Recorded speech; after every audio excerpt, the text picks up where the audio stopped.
Hey everyone! So let's talk about something we've all been through, right? You're standing at the supermarket checkout, your cart's full, and you're feeling just a little unsure about what to say. Well, today we are going to change all that. We are going to break down the essential English you need to handle your shopping with total confidence. And seriously, if you've ever felt that way, you are not alone. It can be kind of stressful, can't it? But hey, don't you worry.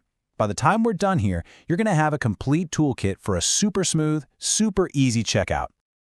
Okay, so to kick things off, let's just dive right into a little story. We're going to watch a typical interaction unfold between a cashier and a customer. I want you to listen really closely to the language they use, especially when when they start to go a little bit wrong. Okay, so the scene opens, and right away the cashier points out a very common rule you'll see in a lot of supermarkets. It looks like our customer has just a few too many items for this particular line.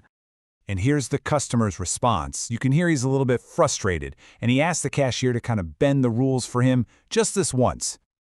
So the cashier agrees and then immediately asks what is maybe the most classic question you will ever hear at an American checkout. It's all about how you want your groceries bagged. The customer makes his choice, and then he mentions something that's supposed to save him a little money: coupons.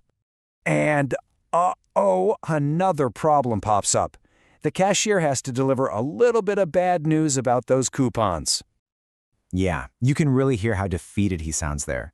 The customer uses this great phrase to talk about his run of bad luck. The cashier just keeps the line moving, asking about a store loyalty card and then getting right to the all-important payment questions. And finally, the last piece of the puzzle. The customer tells her how he's going to pay, and then he asks for a really convenient extra service called cash back.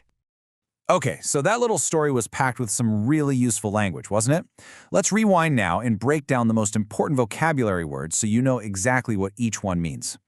First up, that express checkout lane. It's pretty much what it sounds like, you know? It's the fast lane. If you've only got a handful of items, this is the line for you. It's designed to keep everything moving nice and quickly. Next, we've got coupons. Oh, these are a hugely popular way to save a few bucks. You might find them in newspapers, you might find them online. They're basically a special piece of paper or a digital code that gets you a discount right at the register. So what about that word expired? It's really simple. It just means something is too old or past the date when it can be used. In our story, it was the coupons, but you see this word all over the place, right? On a carton of milk or even on your driver's license. And cash back. This is such a convenient service. It just means you can ask the cashier to charge your debit card for more than your groceries cost, and they'll give you the difference in cash. It's almost like using the checkout lane as your own personal ATM.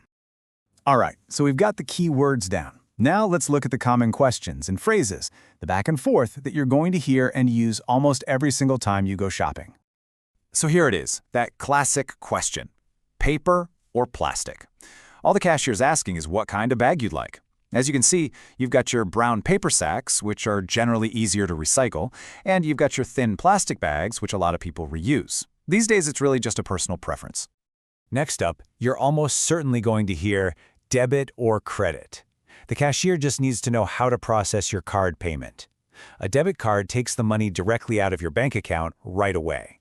A credit card, on the other hand, lets you pay it all back later. But let's be honest, a trip to the supermarket doesn't always go perfectly smooth, does it?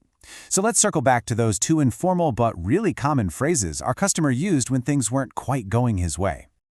Remember this one? When the customer had one too many items, he said, "Cut me some slack." This is a very natural, very informal way to ask someone for just a little bit of understanding.